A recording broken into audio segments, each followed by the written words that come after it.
right, welcome into the Questionable Podcast. You got Scotty questions here today with Miko. What's good, man? Not much, man, and Gian. Hair Hey, is how's it looking going? fantastic today. Yeah, well, this is newborn 3 week old dad hair. So Well, I think it's sleep. sweet, dude. I think it's a new style for like I the was gonna party. say, Like it's a uh, look, dude. if you can hold on to it like past like 5, you're doing really well. Okay. All right. That's what's up. So, yeah, welcome and please like, follow, subscribe wherever you listen to podcasts. Also, please subscribe on our YouTube channel. Let's get those in. Also, visit questionabletees.com for any and all of the coolest Detroit team apparel and questionable apparel. And we are just going to dive in today. A lot to talk about. We only got Jam for a little bit, but first I'm going to start with this. Let's go. I said the Lions won a game.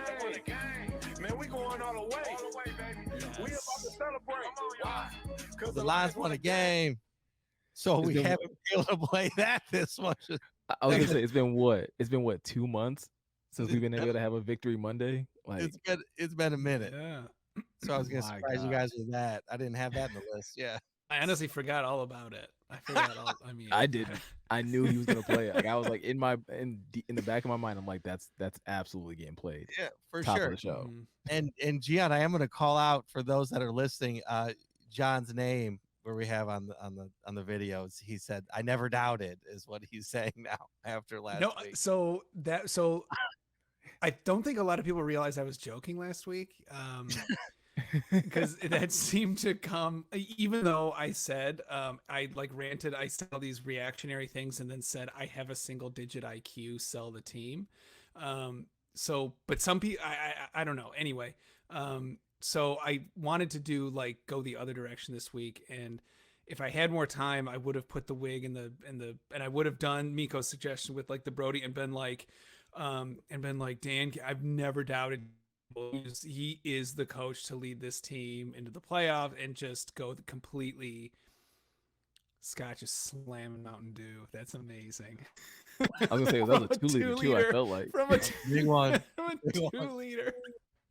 I was trying to sneak it in, and I'm like, there ain't no sneaking this in. this not a 2-liter, bro. Yeah, you're not sneaking a 2-liter anywhere.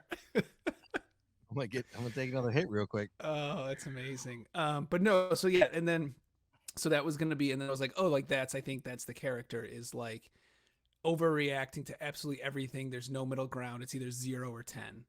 And Yeah. and I think like that's hopefully, if I have more time moving forward, that's what it's gonna be. So yeah.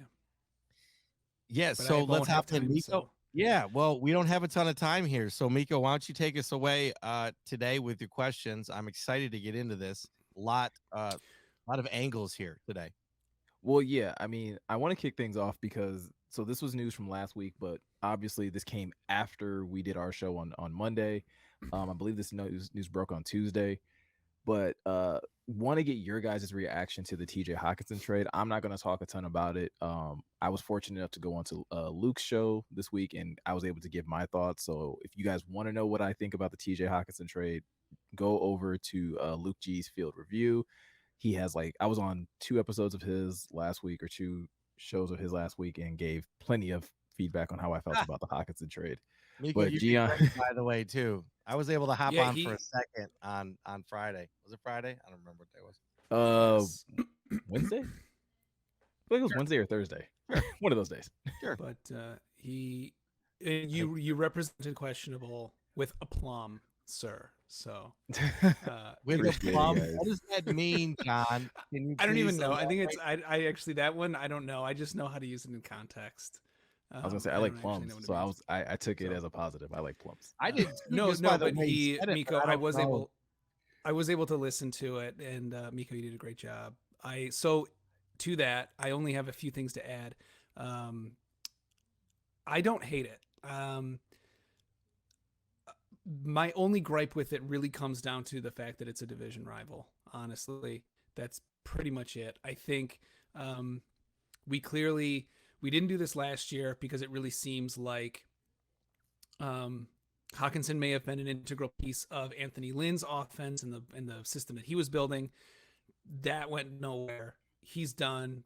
Ben Johnson clearly and Dan Campbell just have a different vision for how to use tight end, or maybe they realize, as maybe I can see the logic here, in that if you don't have a Mark Andrews, Travis Kelce, or George Kittle, don't even use a tight that way. Like, there's only 3 people in the league who can be used in that way, and as elite as Hockenson can be, he's not Andrews, Kittle, or Kelce. So I get it. Also, I also wanted to say, not including the Packers game. So this is through week 7, the Lions defensive rankings. In points given up per game, we were dead last. Yards given up per game, dead last. Yards per play given up, dead last. Number of first downs given up per game, dead last.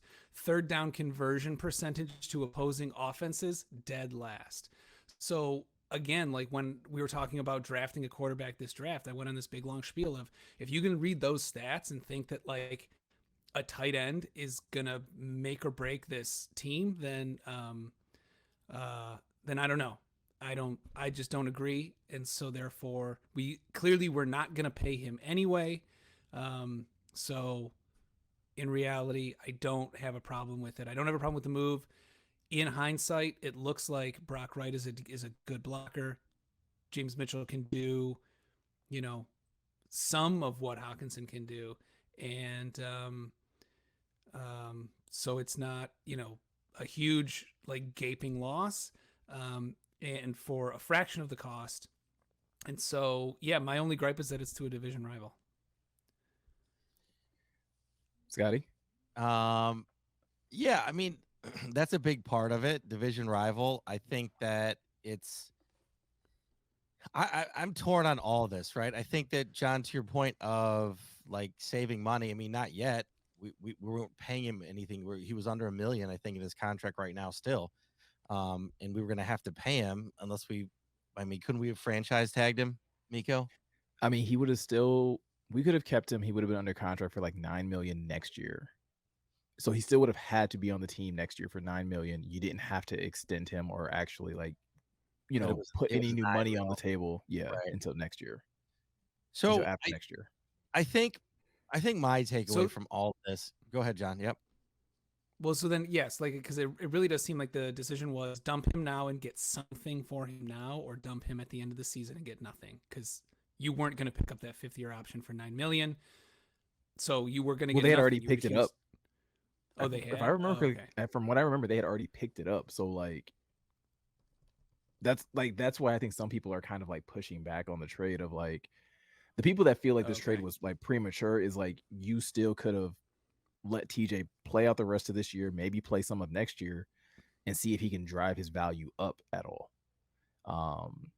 And if that's the case, maybe you get more than a second or a third, or a second that year and a third in the future. Maybe you can get something a little bit more, which was a stance that I had. But Scott, you can go ahead and yeah, I think, Miko, I think to your point, I'm wondering if they did that this season.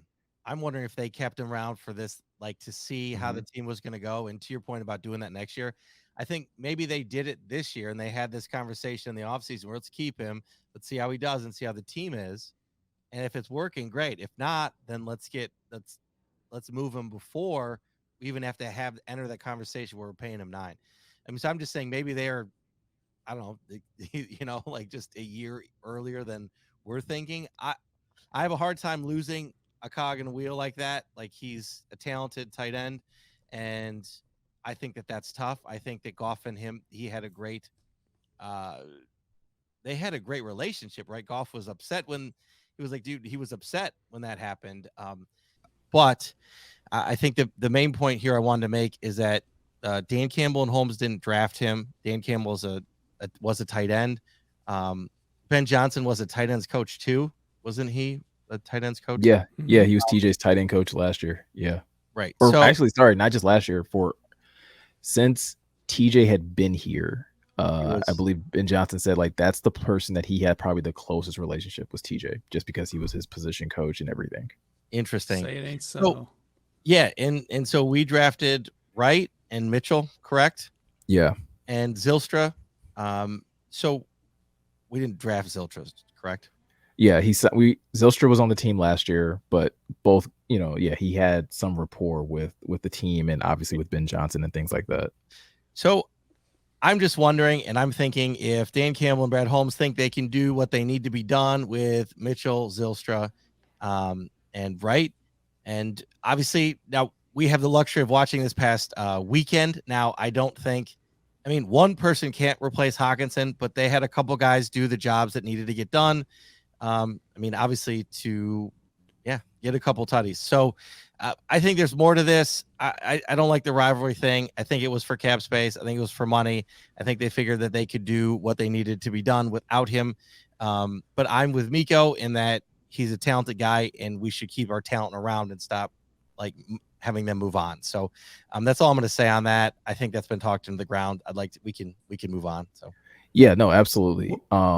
And speaking of replacing, TJ's production. Oh, John, did you have? Yeah, John. You wanted to say? Just one little cap I wanted to put on this is the language surrounding this whole thing about who won this trade, and immediately you got to get the grades. We got F and Vikings. Oh, you got fleeced. Oh, they fleeced the Lions, and I hate this language.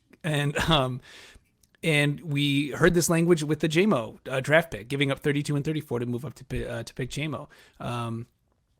The Lions fleeced the Vikings to get the best wide receiver in the draft, and it's just like, no, like we had something we valued, and they had something they valued. Like they valued 32 and 34 more than we valued, more than we valued them. We needed a absolute elite weapon at wide receiver, and we got it. Like.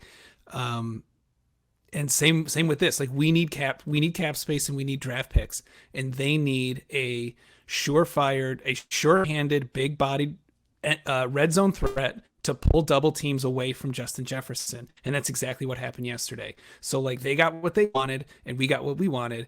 Like this language of who won, who fleeced, who I don't know. It's just so to me stupid and just like. Childish, like just that it just I don't know, like it just reeks of just like this sensationalist journalism that like you have to have this sensationalist thing language around it to like I don't know, get clicks or get people to read your shit. But like no, they both got things they wanted. That's a trade. Like if I have a Snickers and you have Skittles and you don't like Skittles and I like and we trade in the lunchroom when we're kids, like I didn't fleece you. I got what I got my preferred candy. You got your preferred candy. Like that's not anyway. Listen, I just hate how it's being talked about. Right. No, absolutely. The example is I would be like whoever got the Skittles fleeced the other dude. Well, and that's what I was gonna say is like in all honesty, right? Like it does in some context it does depend on like where you place the value. Like I put way more value on proven talent and proven commodity over mystery box, because that's essentially what draft picks are. They're mystery box, and it really did like it. This trade very much feels like those videos that you see on social media now, where like people are walking up to strangers like, "Hey, do you want $200 or do you want the mystery box?" And it's like, well, I know what $200 is worth. I have zero clue what the hell is in that mystery box. And I'm just the type of person I prefer proven talent, and so. But yeah, it is a little ridiculous. It's a little early to determine who won or who lost. I do believe that there are winners and losers in trades. It's not so much like, oh, well, you're happy and I'm happy. Like, nah, somebody's happier. Somebody's going to be happier at the end of the day. And I believe the team that's 7-1 is sitting a little bit happier than the team that's 2-6. Yeah, well, you said it in the text chain. I think it was what had to have been yesterday. Maybe it was even last week. Regardless, you said it that you do think there are winners and losers, that there can be winners and losers in trades, but we won't know until the end of next season. Yeah, we won't know what the totally Lions fair. got. Yeah, we won't know what the Lions have until those picks are made and we see if those picks contribute, and we won't find out. And even then, probably until a couple years later, if those picks are still on the team. That's why it's up to us to keep him honest and remember that. remember Hockenson because in 2 years we're not gonna be talking. I mean, we will, but a lot of people, regular fans, will be like, TJ who? Yeah, no. So that's like you said, John, I think that is a good like bow to put on that conversation. I mean, again, yeah, probably in a season or two, we'll probably bring this trade back up and either we'll hate it or we'll love it. And we can kind of like reflect back on this. But one thing we can at least talk about in the immediate is the game that took place yesterday. Wait, Miko, can I interrupt real quick, or can we do the breaking news or no? I was going to skip on the breaking news. We will get to the breaking news on a future episode because Gian has to answer for some things. Fine. Yes, he does. And that's a teaser for next episode. I don't understand why that's such a big deal. It seems so it's weird. Natural. It's not. But something else that wasn't natural that happened yesterday that like is a little bit of a shock, but the Lions beat the Packers. Well done. In a situation where it really looked like, I think going into this game, I mean, Scotty picked the Packers to win. You and I picked the Lions to win. But I don't think I don't think any of us felt super confident about it. But this was a pretty, I don't want to say one-sided. And I guess that's where I kind of need your guys' help. Like, how would you classify this game for the Lions? Because I don't know exactly what I saw yesterday. I'm still like digesting what I saw. John, do you want to go? Or do you want Sure. me to go? I mean, so like the bullet points we have laid out, or that Miko pointed out, he's like, how would you classify this game? The Lions bouncing back, Green Bay dropping the ball, just two bad teams in action, and yes, to all of it.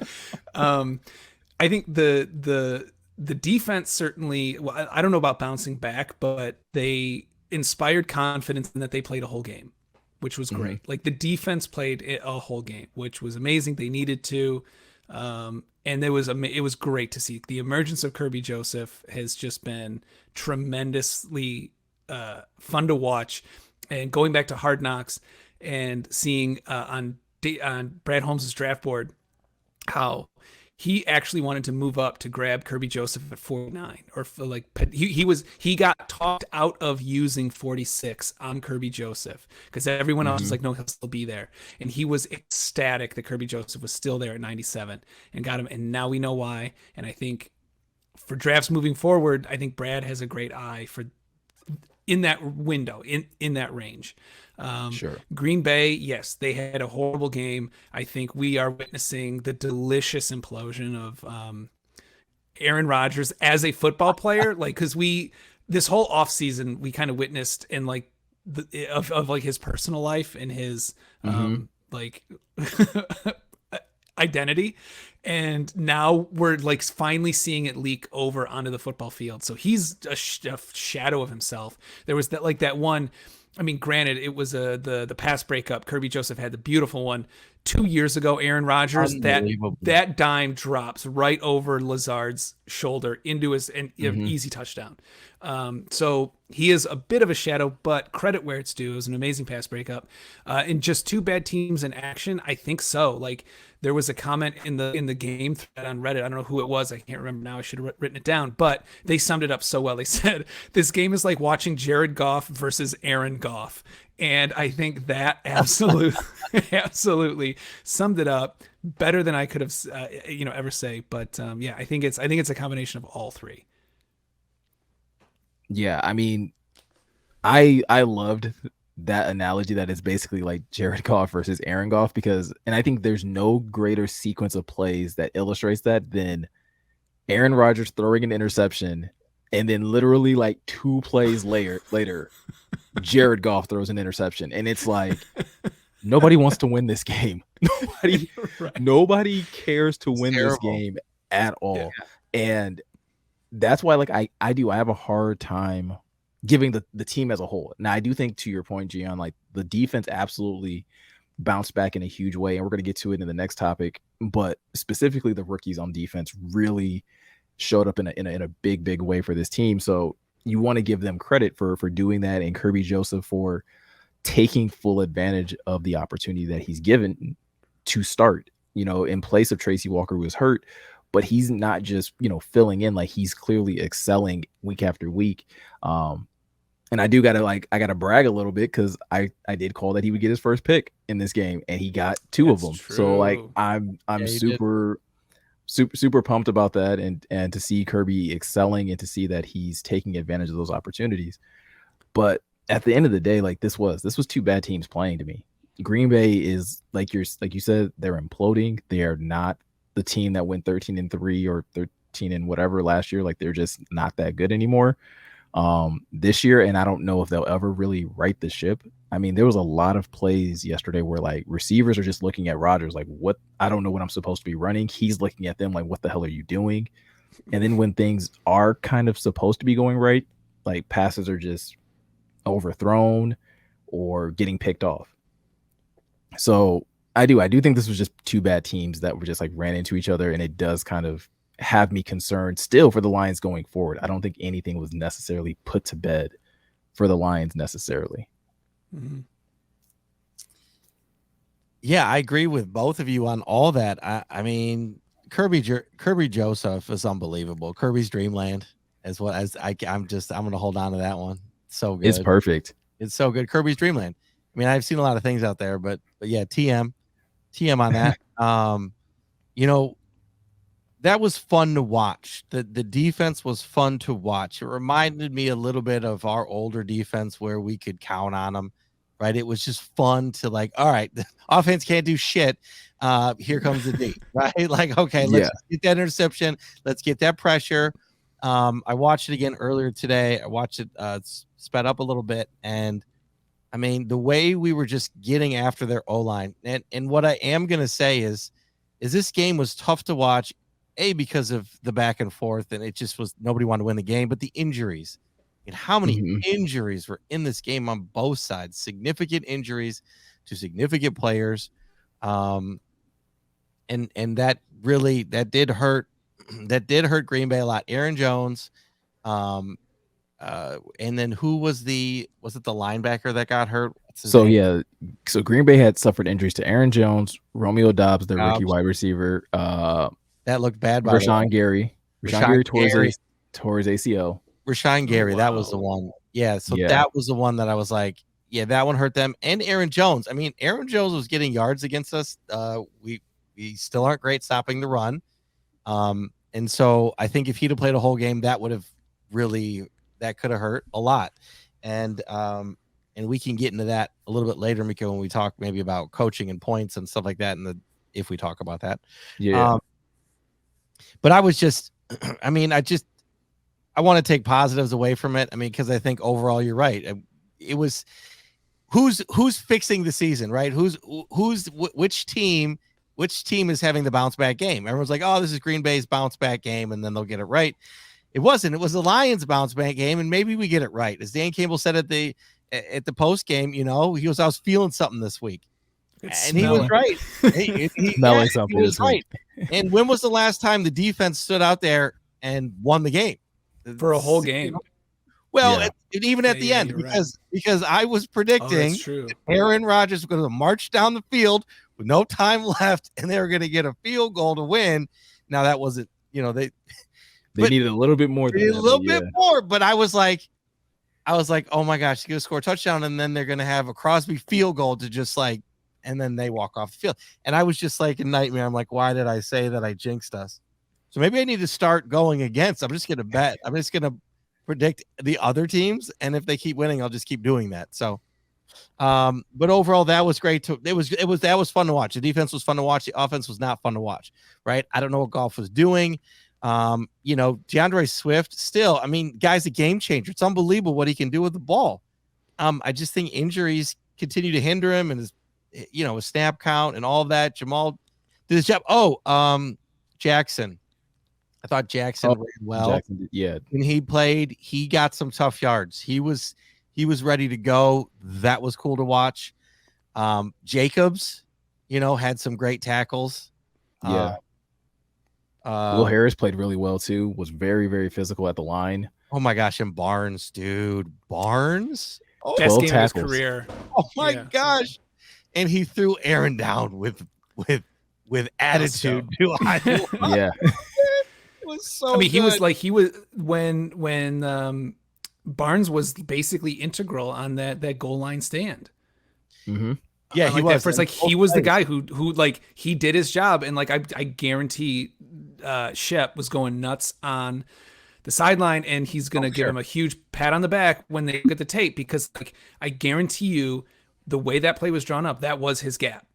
And Yeah. and I'm sure Shep has been hammering him. It doesn't matter what else is happening. And I think like that's why he cherishes Rodrigo so much, is because like Rodrigo's like, nope, nothing else matters. This is my assignment. And I think that's what they're trying to get Barnes to do. And I would bet dollars to donuts that was Barnes's assignment. And to see it pay off like that, oh man, it was just so great. That was great. And then to wrap it up with the game. I mean, so the ref we had, it was his third year as a ref. So we had like a younger ref. We had clock management. I mean, it's just 9 so delay of games. so many delay of games, and there's just a lot. It wasn't, and so thankfully I wasn't watching. I was just listening. We can get into this next week. So I was, cleaning off my roof gutter stuff, but I was like listening, and I'm envisioning what's happening. So I didn't see much of it, but I heard all of it. So thankfully I didn't have to watch it. I just heard it. Anyway, that's all I got on that for now. Well, no, and I think that's a good pivot though. Like, I mean, like you said, like harping on the positives, and one of the positives, the biggest positive to come out of this game, in my opinion, was your rookie performances, right? We talked a little bit earlier about the TJ Hockenson trade, and about how that is, in a sense, a move that's made for the future. Well, your future showed up in the present in a very, very big way. Aiden Hutchinson had a pick. Kirby, we mentioned, he had 2. James Mitchell caught a touchdown. So like a lot of your young core pieces were having really big games. And so I gotta ask, like, Gian, like, does this rookie performance basically does it give you new hope in what the Lions are building going forward? Yes, and I don't really know how it couldn't, just because the refrain from these guys over and over are kind of we have a plan, sort of trust us, we have a plan. And when we were sitting at 1-6, it was really, really hard to trust that plan. And we had flashes of talent or flashes of potential, but I think that this game was really the first time. I mean, Aiden has an interception now, and he now is first. Someone, I posted all the metrics that he leads in QB pressures, and he leads in all these other things for rookies by all these other metrics. And so it just seems like he is consistent, if not getting better. And like I said, it's not just the rookies. Barnes had that great stand, and then there was that one, I don't know if it was Jones before he got injured. You got Penei Sewell go run, book it from one end of the field horizontally all the way to the other, and kind of get a hand in on this tackle. And so Sewell, I mean, just the young core, and then the emergence of Kirby Joseph. Pascal came back. I think, I'm not sure if hope is the right word, but the plan that they've been talking about for especially this offseason is really starting to come into focus. And I don't have as many concerns with it as I did a week ago. Interesting. So I'm with you, John, and what I put a lot of blame on, actually, I'm going to blame a lot of this on on Hard Knocks. So if we didn't have Hard Knocks and we didn't get all hyped up and like, oh, we can do this, if we didn't have that whole like lead up to the season, and we started out this way, would have been like, okay, like, well, they said it was a rebuild, but we got to go behind the scenes and get all pumped up, like, and see all that, be like, oh my gosh, these guys are amazing. We're gonna go, 100%. Right. So I think It's part of that point. is, and I think that's just perception, right? We all changed our perception because we got to go inside the actor's studio, and so I think that was a big thing that I wanted to bring up, because this was their plan, right? To get these rookies and continue and grow these rookies and build this base and build, kind of a program and not just a team. And so if they are doing that, I just wish they would say it more. I think that's what like bothers me is they don't talk about that anymore. We're not talking about growing the rookies. We're just talking about we need to be better and all this other stuff. Like, what's the plan? I know they've said it in the beginning, but tell me again, remind me why we're here taking these losses. So, yeah, this is what we should be seeing. Now we're 8 games in. I would hope to see it sooner, but again, they're rookies. 8 games in. I mean, so we're at the midway point, right? We're just past the midway point of the season here, or we're right at it, right? I guess I would say we're right there, right? 17 games. Yeah, 17 games. We're basically at week 8. So yeah, Yeah, a little so bit over. Yeah, we're about half, a little bit over half. So they should be getting used to it by now. So Yeah. this is what we should be seeing. So I'm actually a little relieved is what I would just say is I'm relieved to see it. Okay, we got the good performances out of these rookies. I'm happy. I'm excited to see if and when Jameson plays. Like, I know they're gonna play him, but when, I don't know when. And I don't think that really helps, but I'd like to see him and see what that future is gonna look like. And again, I think it's about perspective and us looking toward the future if we're gonna stay positive. I mean, we could all go negative, but what good is that gonna do for now? So I agree with you guys in the sense that it was like, I don't want to say new hope, right? It was a sigh of relief though, because Yeah, that's a good way to say it. Because going into this game, I don't want to say that this rookie class was disappointing. I don't necessarily think that was the case, but coming off a trade of TJ and then basically being like, it basically feeling like we're going to restart our rebuild in the midst of a rebuild didn't sit well with me. And the fact that outside of like 2 games for Aiden, Malcolm's has been good, but I mean, again, not like super impactful. And essentially what it was boiling down to me is that like while these rookies are playing and yes, they're getting much needed experience, you were still sitting at 1-6. And so it really had me kind of looking at this plan, essentially, like we've all said, that Brad Holmes has. And it's like, well, not just Brad Holmes, but Dan Campbell as well. And looking at this plan, like, this doesn't look like it's going well. We're kind of at the same place we were last year, except we have 1 win instead of none. And so not feeling super confident. Now, Scott, the only thing I would disagree with you with is like my expectation for not just this team, but this rookie class wasn't so much like built around Hard Knocks for me. It was literally just built around the impact that, or the thought that I thought Dan Campbell was a better coach and that he would be able to rally these guys to gut out more of these wins, right? More of these tough games, more of these close games, and come out with wins in more of these situations. So that was the thing that was disappointing. But to see a game like this, to see a game where your defense is very much so being led by your young core. You know, we talked about Aiden and Kirby, but Malcolm was making plays before he got hurt. Josh Paschal, listen, I'm still kind of like holding on to the thing that I said when Josh Paschal was drafted, where I think Josh Paschal might turn out to be a better player than Aiden. I really do. Josh Paschal does things with a greater sense of ease than I think Aiden does. Definitely coming out of a 3-point stance, I definitely feel like Josh is just more comfortable there. But like when he's asked to stand up, he's also not uncomfortable doing that. And I've just seen a shift in how this defensive line plays since he's been there. He seems to create a little more pressure and a little more havoc. And maybe that's because Aiden's on the other side. Maybe it's because, you know, there's not as much tape on him. I don't know. Maybe he has fresher legs.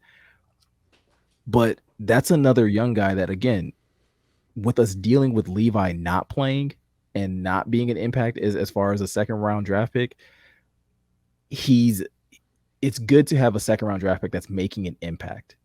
And Josh Paschal at least is showing up, like playing like down in and down out when he's on the field. He's not just another guy on the field.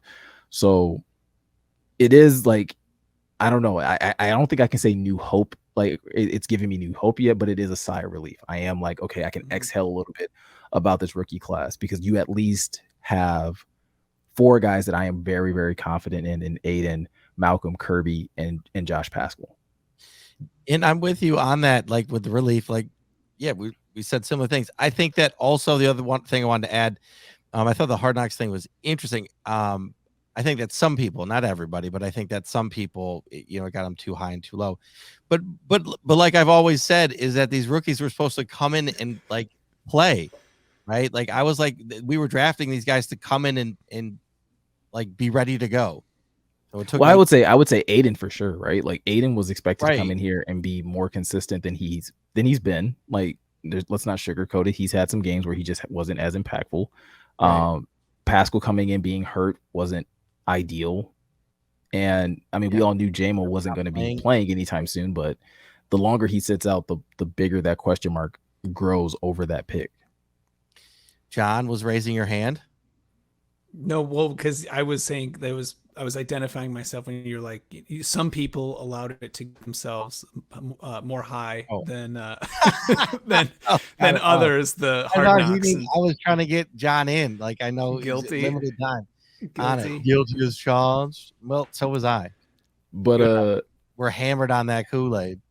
But Miko was driving us home from the Kool-Aid bar. Yeah. It would be very interesting to see what like the narrative would be, not just of fans, but of just like the regional media, had the Lions not been on Hard Knocks. Because obviously 1-6 still wouldn't have been good, but I don't think you would have had this overwhelming sense of like doom, of like the wheels are falling off, the plan's not working, Dan Campbell's not the guy, everyone sucks, the building's on fire, here we go again. Some people obviously they just live in that space, so I think some people would have made that no matter what. But sure. I do think Hard Knocks really made this team out to seem, I don't know, more further along than they were. Clearly. No, and I think that's definitely the case. And I mean, I think the same thing goes true for this coaching staff, right? I mean, like I said, I had higher expectations for Dan Campbell coming in, and that's not necessarily because of Hard Knocks, but just because I think you need, as a coach, you have to show progress when leading a team. And so a win like this is progress, whether like no matter how we want to talk about it, whether it's two bad teams playing or whatever, another win on the board is progress. So Gian asked this question, and I think it's a really good one. Basically, has this win earned the Lions coaches a little bit of extra breathing room now that they're now sitting at 2-6 and you've at least beat a division rival? Like, Gian, I'll ask you first. Like, do you believe that they should have a little bit more breathing room? A little bit, yes. I do think if this was like Jacksonville, or I don't know who else, what's another, like if this was the Panthers, then yeah, I don't think that they would have as much. But like you said, division rival, it's the Packers, it's Aaron Rodgers. We love to see it. And so I think that circumstance has a lot to play into it. But so I do, and Scott, you've said it, they said it on Hard Knocks, this is a show league. Miko, you've said it, really at the end of the day, at the end of the week, the only thing that matters is, did you win or did you lose? And they won. And so insofar as that's concerned, then yes, they think they did earn some extra breathing room. However, I still would like to see more growth from Dan Campbell in decision, sure, as a decision maker, because it really seems like he's making some of the same mistakes again and again. And I did like him. Newborn brain, it's coming back. I can't. Some of these games are just blurring together. Totally. Good. But no, what was it? A few of the fourth down calls. Miko, you said it. I don't mind the call, but why wasn't DeAndre Swift in even as a decoy? So again, like some of these decisions, I feel like sometimes he's like taking the wrong lesson. I think like that Minnesota game kind of like broke his brain a little bit. I really do, because it really did go down. Like, who was next? The New England was next, and then Dallas was after that. And I mean, it's just like the wheels were kind of falling off, and it really seemed like the end of that Minnesota game where he went into conservative prevent defense way too soon, and then he made that really, you had punt, field goal, or go for it. There was this, as Reisman said, the smart, the aggressive, and the stupid, and he picked the stupid. And I think he really just got down on himself for all of those mistakes and like overcorrected. And I think he's still coming back the other way. He did make a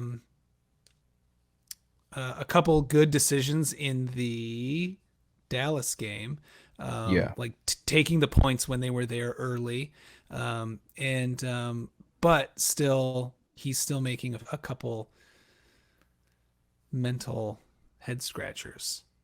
Like not taking the field goal the first time his offense marches down the field. Yes. Right. Yeah, I like that. Mm-hmm. I don't care what analytics say on that one. And if you're going to do it, like if you're going to do that, that's another example, Miko, to your point, don't do it with an empty back set, like go off in the shotgun. Yeah. Like what?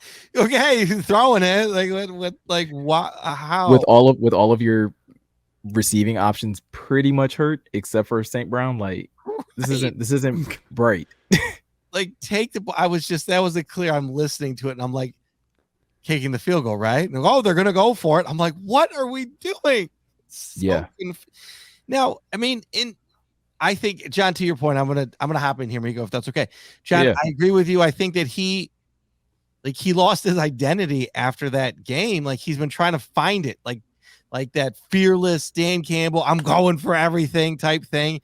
Like at some point, like you are who you are, and you ain't who you ain't. And I think he's trying to find this middle ground and try to find his identity. And he wants to go for it, but he's not doing it based on the lessons he learned last time. But he kind of is, but he's kind of not. And the team, in my opinion, bailed him out of some of the mistakes a little bit. The defense did, in my opinion. So I don't think that it's earned them. I mean, if it's any extra breathing room, it's like this much extra breathing room. And if those, like a tiny little bit, like even Dan Campbell in the post-game presser was like, I'm exhausted. Like he's like, I'm so I didn't watch it. Like my job is like may say my job was on the line, and I just, I can take a deep breath for today. No, they got a lot of work to do. They gotta prove that this is the start of something. So, in my opinion, so it bought another, a little bit of room, but yeah. I'm gonna be a little bit more blunt about it. Like, no, it didn't get him any extra breathing room because you're still at 2-6. Like, you still, in my mind at least, I set the benchmark for Dan Campbell at 6 wins. Yeah, to be comfortable, and I might even give him 5, right? Like, at least because considering like how they were starting and considering that they're trading away TJ and things like that. But you don't get to exhale until you've shown improvement, until you've shown growth, and not just week to week growth, because absolutely that is important. I'm not going to say that it's not, but you still have to grow season to season, and because that's going to be the thing that these guys look at. Your players are going to look at, okay, are we improving year to year, or are we just a 3-win team season after season after season? So the good thing is that he still has more opportunities, but like, no, there's no extra breathing room after this game, because I do still feel like this was just 2 bad teams. You want to show me, you want to get some breathing room, then stack this win. Go out there and beat the Bears. Right. Yeah. Do something that to Scott's point, something that Dan Campbell said, like, hey, we have an opportunity to do something we haven't done under his tenure, which is win a road game, win back-to-back games. That will start to give you a little bit of breathing room. But in my book, no, Dan and company don't get to exhale until they've shown consistency, and probably still not until the end of the season, when we can really take inventory and properly assess this team and properly assign blame. Because let's face it, there's going to be blame to be handed out as far as if this team finishes with less than 6 wins. Okay, well, who's to blame for this? So, it's a lot of golf. It's a lot of golf. Yeah. At least from this standpoint, especially after a game like this. So, what should we call the third quarter interceptions? We should name them. Awful. when is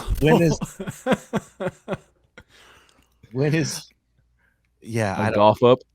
when's the golf up happening? Yeah, right. But it Third quarter is golf up. I agree with you both that in a way Dan is still making the same mistakes, and that is frustrating because in a game where I don't care what Ben Johnson says, I don't care what Dan Campbell says, I don't care what Brad Holmes says. This offense isn't the same. It's not going to be the same. We're going to get into it in a second, but that's why you take points when you have them. When you have an opportunity to take points, you take them because you don't know if that you're getting back down the field like that ever again. Right. And you don't know how your defense is going to play. So, hey, good job, offense. You guys marched us down the field and got us in a position to get points. Take the points. Well, I mean, it's just Tamika, but even to that point is Bagley. I mean, we got lucky on that field goal too, right? Like, yep. The field goal that he shanks. Thankfully, he shanks it. So the guy rushing him touches him, but didn't touch the ball. So then we get a penalty. We go for two. Like, it's just, there was a lot of luck and random luck in this game too. Oh, that's what happened. I had to change a diaper. I missed that whole. So what happened sequence. is our kicker shanked it so bad left that the guy diving in didn't even get his hand on it, but got him and really didn't get him that bad. Nico, like, no, really touched him. Like, but Bagley sold it. He did a little soccer flip, and so he sold it enough. They reviewed it, and they said, "Yeah, it's a flag on the play," and yeah, so we got to go. So then we went for two, right, with the extra point. So we went for two. And I didn't feel great about that either. I didn't feel great about that. And I was like, okay, but we got didn't like that at all. And Jameson just walked in for it. Like, the Packers were so mad. They were like, whatever. And yeah, so like if we had those 3 points to begin with, I mean, it's a different end of the second half too, right? With their driving downfield. Game feels a lot different. You have a little bit more space, a little bit more breathing room to operate in that game. But it's like, because of that decision in the beginning of the game, like the game always, even though the Lions, I think, were leading all game, if I remember correctly, it just still always felt like those 3 points are probably going to come back to haunt us at some point. I felt like we were chasing the game after that point, right? When you get points on the board first, sometimes you don't feel, I don't feel like you're chasing the game, or you miss something you got to make up for. It felt like right off the bat, well, there's 3 we're not going to have that or 7 that or 8. We go for, I don't know, who knows, but yeah. So John, that's what happened. It was crazy. I was like, a lot of crazy stuff happened in the game. Yeah, but we got a couple more topics that we got to cover. Gian unfortunately has to go be Father of the Year. Super Dad. So we're gonna let him bounce out the show, but then right after that, Scotty and I are gonna jump into our next topic. Can I just say a couple things? Spoiler alert for the upcoming. Yeah. I want to just say my piece. I just want to say my piece. I'll just give the answers. I won't give the questions, so that my question, not with Jared Goff, and got it. the second one is it depends on which team shows up. You got a score prediction for Bears Lions? I don't know. I don't blame you. I don't blame you. Because like gonna win then. Because like yeah.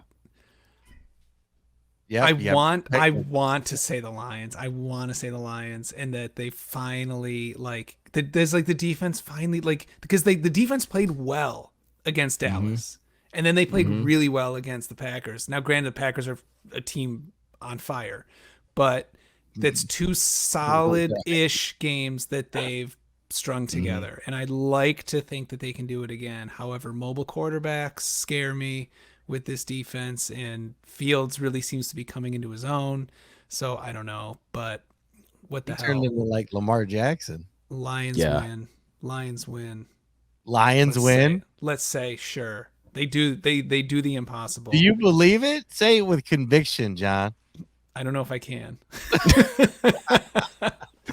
But yeah, that's what I got. So I'll leave it there. All right. Well, and we'll send you off with this a little bit, unless there's anything else you want to add. No, nothing. All right, John. Thanks, bro.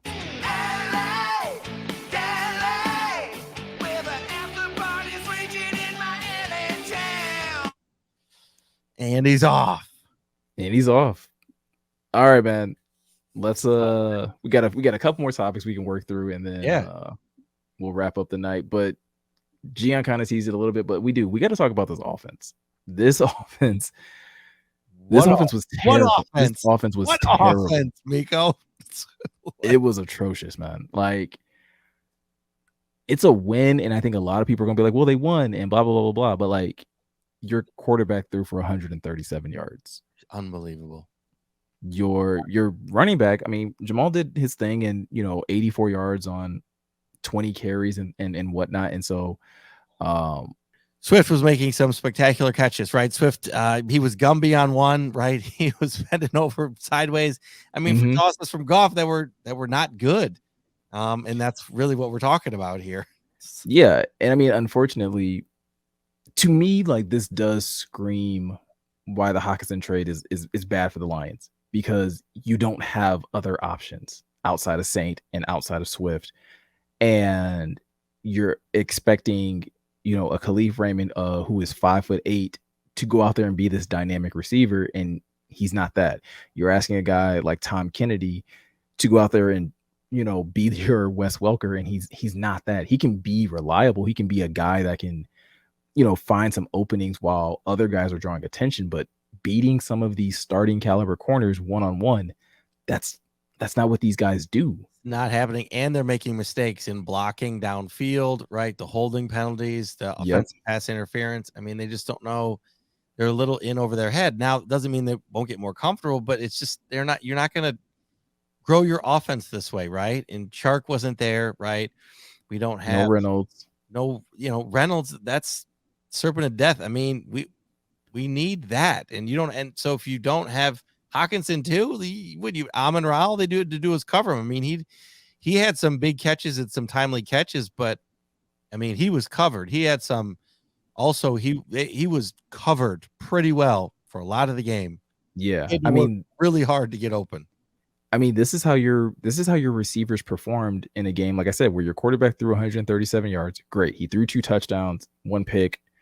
It's not, well, it is a bad stat line. Like, I'm not going to sugar, like, that stat line isn't going to win you many games against other teams. But you look at your receiver performance, Amon-Ra leads the way with 4 receptions for 55 yards. Swift is right behind him.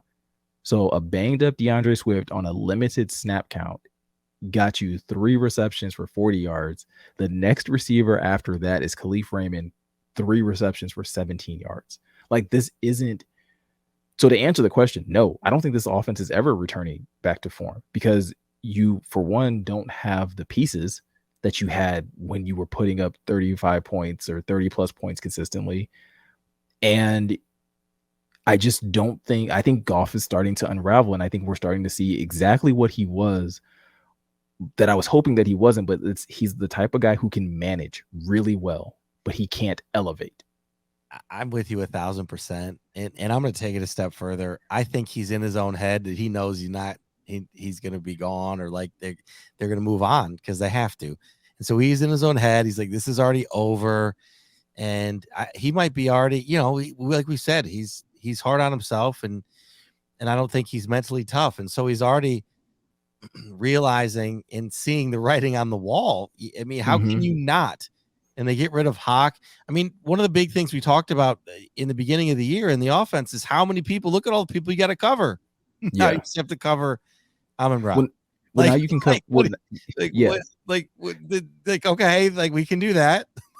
Well, you basically can, right? Like, you can go one-on-one coverage with everybody, and St. Brown can probably beat single coverage, so you'll probably double him when Reynolds is back.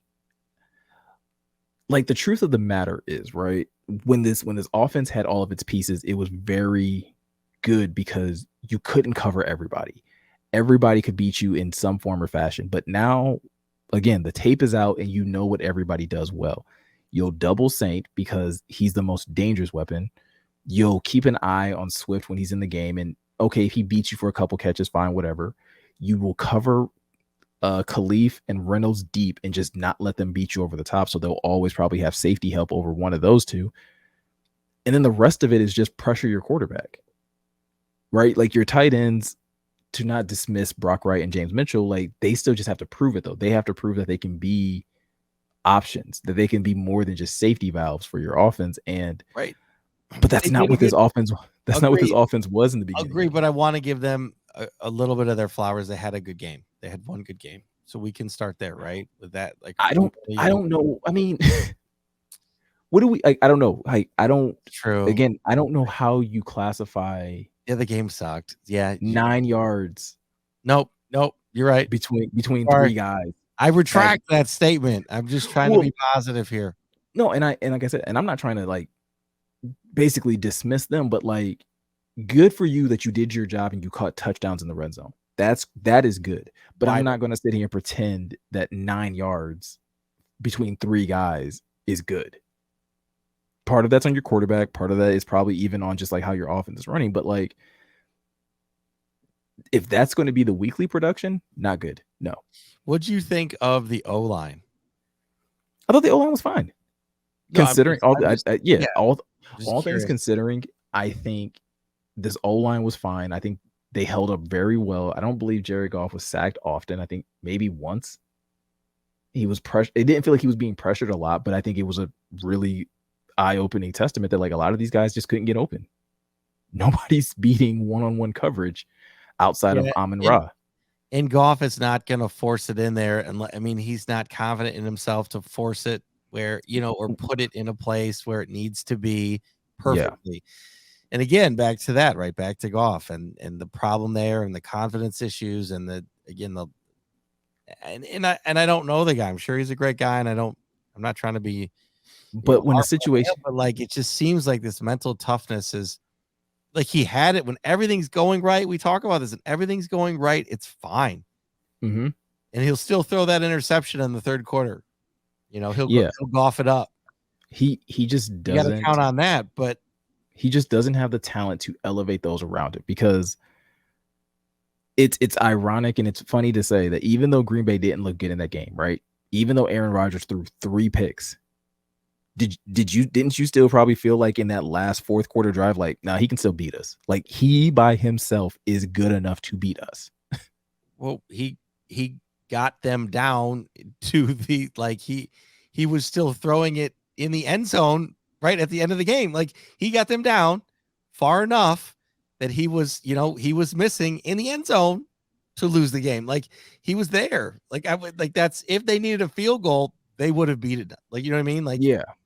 And that's, if it was field goal, like we would have lost, but we thankfully it was more, so no, but yeah, he did get back down. It's funny too. And a lot of people are going to hate this, but he was being awfully friendly at halftime and at the end of the game with a lot of the Lions guys. Yeah. I saw him like talking to you. I think he was talking to Bugs walking out the field. Bugs and Hutch and like real friendly. He goes, "Hey, you guys in Detroit, you look like you got some new weapons." Sneak over here in division. Like get out of Green Bay. Yeah, I think that's the difference. Funny. That's the difference in quarterback play, though, is that even though Aaron Rodgers was having the worst game of his life, every Lions fan, if they're being honest with themselves, had butt cheeks clenched on that drive because, like, we've seen him do this. We've seen him not play great for a game and then still kill us on one drive. Well, but okay, and I want to go back to where he got the ball, right? We gave him the ball at midfield instead of punting, right? That's the other thing too, where I get a little frustrated is like this is the 4th down call, right? Mm-hmm. Yeah. And it's tough because the defense is playing so well. Yeah. I understand but like, it's Aaron Rodgers, and I've seen him do this how many times? It was just like, but this is where I like this is something that I agree with Dan Campbell, right? This is what winning teams do. This is what teams did to the Lions. You get that right. You get that 4th down. You get that 4th down, and you ice the game. I believe that's what Seattle did to us. That's what Dallas did to us. Like, you don't give the other team an opportunity. You convert that 4th down. Now they didn't. Okay, but I at least appreciate the mentality to be like, nah, we're not gonna we're not going to be conservative, right? We're not going to be conservative. We're going to be aggressive and try to make a play. I just don't like the play call. I don't like the personnel setup. I don't like the fact that you're only receiving the only true receiving threat on that play is Saint. And that just, again, it goes back to why this offense is in trouble, I think, for the rest of this year. Even when Chark and Reynolds come back, and even when Jamo come back, I still think they're going to be in trouble. I agree. And I think that's the other thing too, with Goff just being completely like not athletic with his legs to immobile. I think that's a play in which, right, we saw it last night with Mahomes being able to move out of the pocket and do things. Now that's Mahomes. I'm not comparing the two, but look at Justin Fields doing his thing. So I just think that the mobility of the quarterback in this NFL is necessary in order to extend a drive just enough, because if you can extend the drive, Amon-Ra then can take that time to get open. I mean, and that's all the Kansas City, like that's all Mahomes does. He scrambles enough so that Kelsey and those guys know to go out and then come back for the ball. And it's what's interesting. It's very much like soccer. In soccer, you do these moves away and you always come back to the ball because you know when you're going to stop, like the wide receiver, you know when to stop and come back because you're the one doing it, defensive zone. And so if you know that they can extend the play and you have that time, and our O-line could give that time, right? And give that, like, it's just, if it was, this was frustrating to watch or listen in my. No, I agree with you. But I mean, anyway, to kind of switch gears though, you did mention a quarterback that we are going to have to deal with this week. That's a very mobile guy. We got to deal with Justin Fields and the Bears. The Bears have put together a couple wins in the last couple weeks. They were struggling early on in this year. Justin Fields wasn't playing well. But I got to ask, man, like what's your confidence level going into this one? So, I mean, to me, it's a 3-6 and 2-7 Super Bowl preview. Right? So I think that all eyes will be on this game. Oh yeah, absolutely. Prime time. 1:00 spot in Chicago.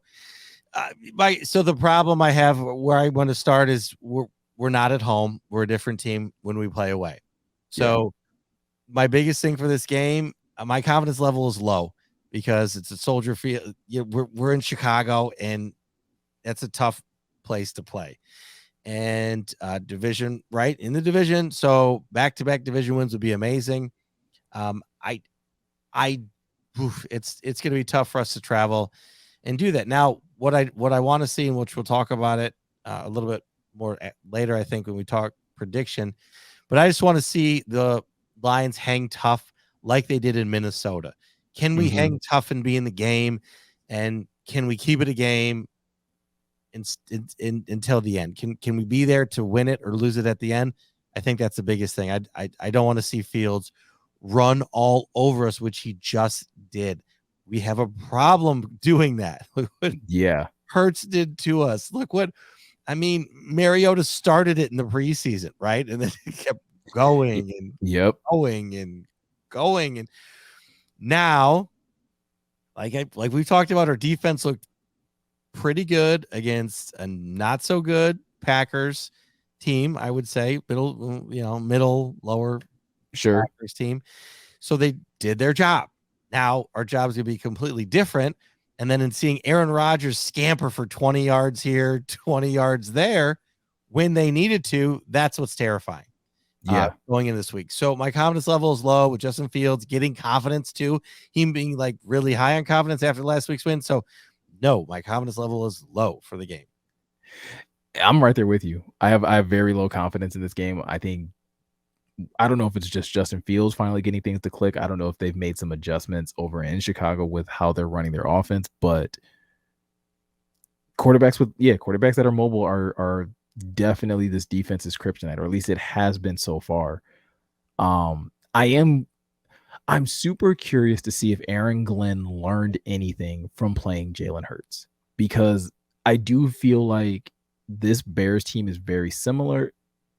It's like Eagles light, because they don't have AJ Brown and they don't have Devonta Smith. They don't have like really dangerous receivers on the outside that you have to be overly concerned with. Obviously, you have to cover Darnell Mooney and things of that nature. They got Chase Claypool. You have to be like aware of those guys, but they're a run first team. They have a mobile quarterback. Shut down the run, which the Lions have done pretty well these last 2 weeks. Aaron Rodgers led them in rushing yesterday with 40 yards. AJ Dillon only had 32. So like they've done a better job of containing the run, but this is a dynamic quarterback. So my confidence is low just because I haven't seen the Lions do it. I haven't seen them corral and contain a very explosive quarterback like this. And so I'm interested in seeing, one, if Aaron Glenn learned anything, and two, what is the game plan? Like, are you going to just sell out and try to contain and just get early pressure and hope that he makes mistakes? Or I don't know. Kelvin Shepard says he doesn't like playing spies. Are you gonna spy him? Like, I don't know. That's the reason why my confidence is low, because I'm genuinely not sure, one, how this defense is going to play, and we just talked about the offense. I don't think this offense is good, and so I don't think you're going to get. You can't win too many. You're not going to get too many 15-9 games. You're just not. So I expect this to be another really ugly game where low scoring, very, very low scoring on this one. Like how low? 6-9. Like it's a kickoff, man. Really? Yeah. I don't see it. I don't like this team, Lions specifically, like they thrive off of big plays. And I don't think Reynolds, even if he's back this week, I mean, he's dealing with back, shoulder, and ankle.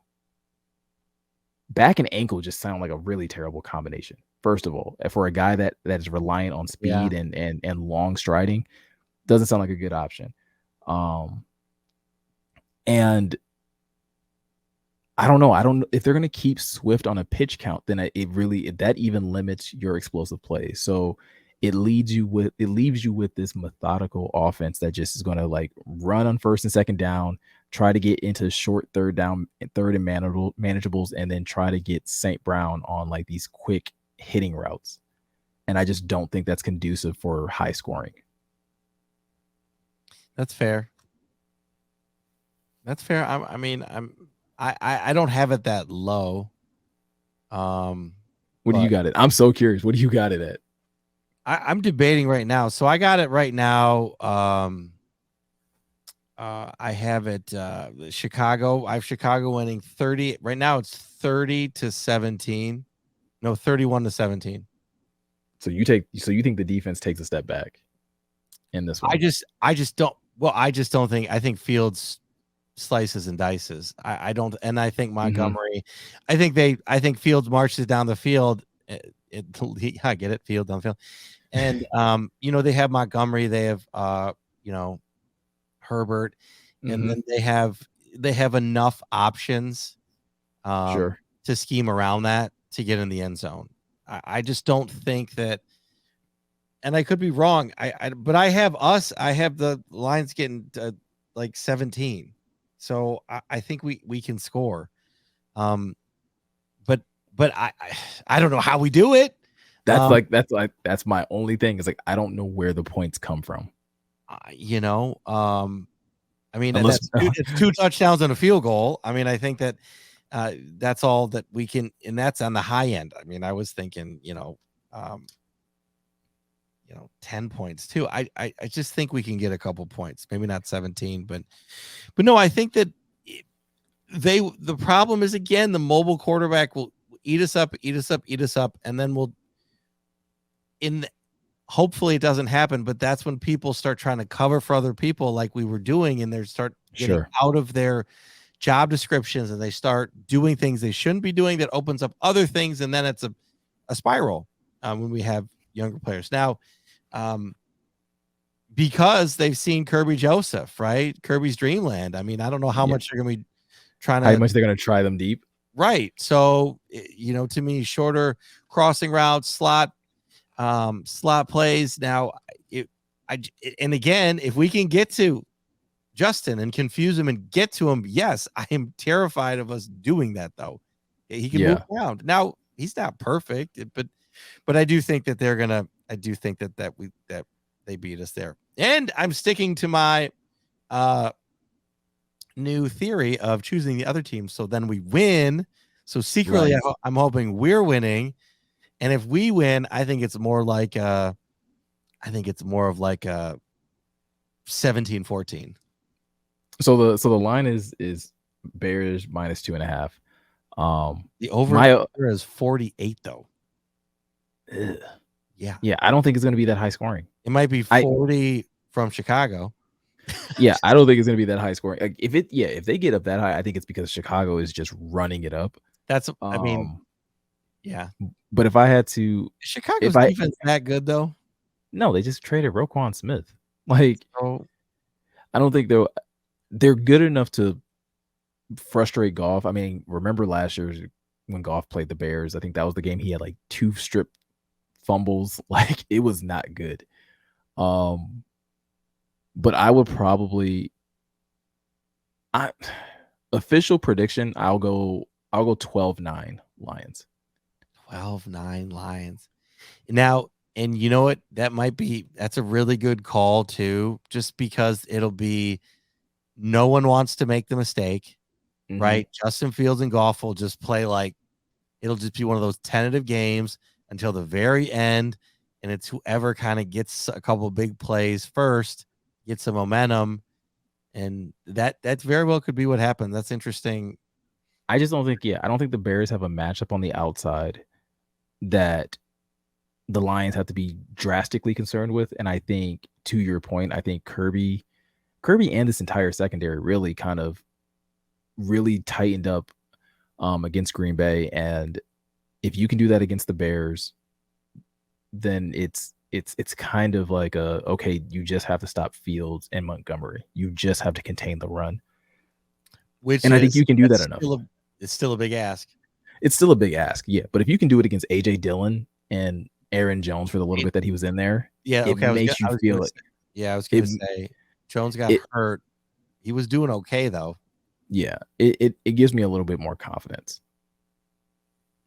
Oof, man. So I just got invited to go to the game. Nice. So you're going out to Chicago? I don't know. I mean, I got to talk to the fam. Just got the text from my boy Bird. All right, man. Yeah, maybe you should go. I was their good luck charm this week, so maybe you can be their good luck charm in the Bears game. Oh boy, he told me I couldn't wear any Lions gear. I'm like, I'm not. I'm just gonna wear this t-shirt, with the line on it. I was just wear it underneath. What's he gonna do? No, I'm 1,000% wearing my stuff. Oh man, but yeah. So okay, so we did the prediction, and then.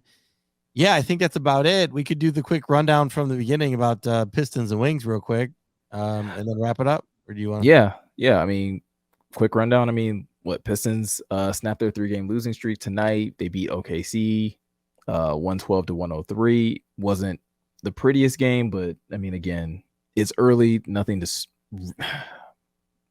I want to overreact about. But the Pistons haven't looked good.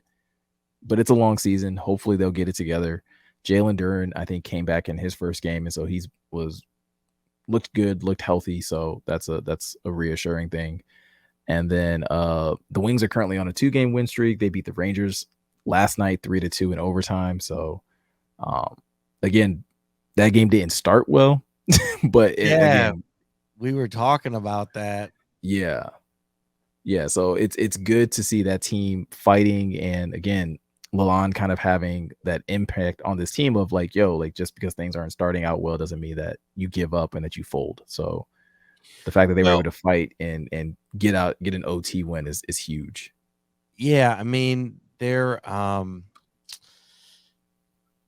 it's been really fun to watch, right? They're on a 3-game win streak right now, and what was cool is, yes, the Rangers game was a really good example of facing some adversity. So Miko, I was actually able to stop in real quick on Thursday. Back, and Haas invited me at like 7:00 to go down for a 7:30 game. So I'm like, okay. So I hopped down real quick, and that's when they were talking about they were celebrating the anniversary of the 2010-11 Wings that won the cup. They had Konstantinov there. They were on the ice. I didn't get to see any of that because I showed up like as the game started because those, that's the crew. That's how the crew rolls. Last minute everything. And then, so they won that game right at home in front of the fans.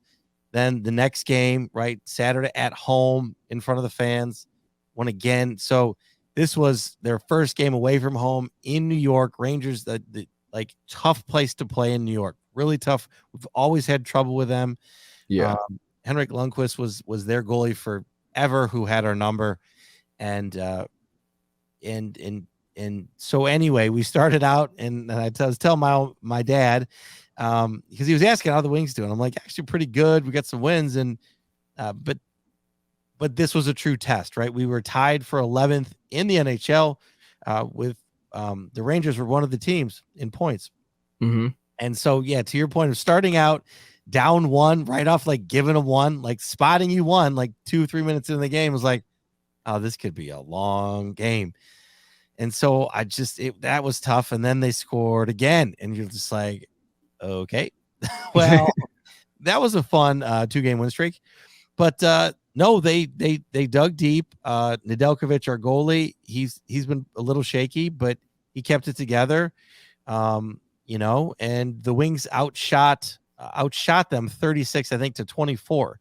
So talk about like the score. Like, yeah, the Rangers got 2 quick goals, but also in hockey, when you go up 2 goals, you can also like just chill and like coast around. Like we're gonna, we're good, man. Like we got this game in the bag. And then like second period, no, Wings come out flying. Like it's a different, each period's like a mini game. And so we tied it up and we got it to overtime and we scored almost immediately, sweet goal. And yeah, like it was honestly awesome to see that. Like Kubalik scored the goal. It was basically, it looked like a power play. And so Kubalik now is tied with Larkin for 15 points right now this season. So of the top 3 point getters of the Wings, 2 of the 3 are who Yzerman traded for at the free agency. So again, like I want to reiterate what Yzerman did at the end of that during free agency is what's kind of been putting us ahead here. David Perron is the other one. These veteran guys have come in from teams that have been to the playoffs and won. And so it's given these younger guys confidence. And I got to tell you what, I'm going to keep talking about this guy. Soderblom is the rookie who's 6'8". The guy is amazing to watch skating around. You're like, he's just, every time I watch him, I get excited. He's so tall. He's got this giant reach. It's like this. It's like, honestly, it's like a basketball player playing hockey and he can get around. And it's so when you watch it, it's Soderblom. I'm a big fan. Nice. But yeah, so that's a quick summary. Yeah.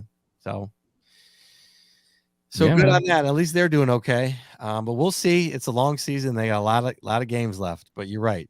Good on the coaching there. So yeah, but I mean, it's good. We have a Monday where we can at least celebrate like all 3 Piston teams or all 3 Detroit teams winning and at least putting a win on the board. That's a good point. I think it was, I don't know that. Did you send the image of the last time the Lions and Wings won the same day? No, that was probably John. Knowing him, that sounds like him. Been a while. It was a John move. Yeah. No, I was gonna say like it's been a while. It feels like it's been a while since we've celebrated like a Lions win, a Lions Pistons and Wings win all at the same time within 24 hours. Yeah. Crazy. So, yeah. All right, man. So I think that's it. Anything else? No, man. I think that's about it. Okay. All right, dude. Well, I think that's it. Yeah. Thank you for tuning in. Please like, follow, subscribe wherever you listen to podcasts. Get over to questionabletees.com and check out our apparel. We got we got a lot going on. We're gonna have some holiday sales coming up. What else? Anything else you want to talk about in regards to that? No, I mean we're working on some holiday bundles, putting some stuff together for you guys. Obviously it's November, Black Friday will be coming up, so we will be having a Black Friday sale. So if you want to save a couple bucks, you can always wait for that and head over to Questionable Tees and get a bunch of stuff at a slight discount. Yeah, And shout out, don't forget to head over to Pride of Detroit and help those guys raise money for the charity Yeah. that they're doing. So head over there. They're having fun with it. So clearly. Yeah, no, they're doing a lot of great things over there. And Eating that's another way bugs, that drawing on eating their face. a lot of stuff. So that's another way that yeah, go over, support them. They have a lot of great causes that they're supporting. And for I think it's like for every $20 you donate, you get a raffle ticket. And some of the prizes that are in there are some apparel from us. So again, that's another way that you can kind of, support a really dope cause and get a chance to get some really cool stuff as well. Yeah. So head over there and be questionable. So, Yeah. All right, you guys. Yeah. So again, I want to thank you, Miko. Thanks for hanging around. Appreciate it. Dion for getting a little bit of time in. Today he stuck in. Good for him. Shout out to Rachel then too. Thanks for letting him slide in. Yep. I want to thank my family and the crew and everybody. Yeah, man. Miko. Yeah, gotta thank my wife, gotta thank my girls, everybody that's, again, like always, everybody that's out supporting us, watching our videos, commenting, liking them, hopefully sharing them as well, because if you enjoy what you're seeing here, hopefully some of your friends will enjoy it as well. Huge shout out to Luke for having us on his podcast Luke last week. Always a huge supporter of us, so we really do appreciate it. And yeah, shout out to Pride of Detroit again. Everything that they're doing over there, appreciate those guys and their support, and just again being just rock solid. And I think that'll do it for the show today. All right, you guys, appreciate it. This is the Questionable Podcast. Out.